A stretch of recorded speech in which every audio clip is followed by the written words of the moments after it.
Мамандар қан тамырларын тазарту үшін таңертең 2 өнімді тұтынуға кеңес берді. Таңертеңгілік асқа жұмыртқа мен сұлы ботқасын жеу ағзадағы жаман холестеринді азайтуға көмектеседі.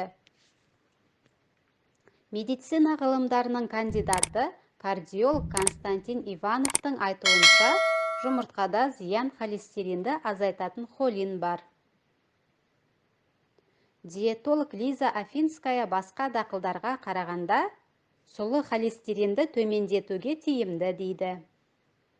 Өнімнің құрамындағы бета-глюкан ішектегі холестеринге бай өт қышқылдарымен қосылып, оларды денеден шығаруға көмектеседі. Маман аз өңделген сұлыны таңдауға кеңес берді.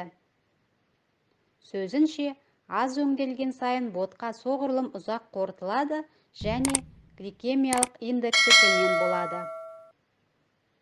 2-5 минутта дайындалатын ботқалар ешқандай пайда әкелмейді дейді дәрігер.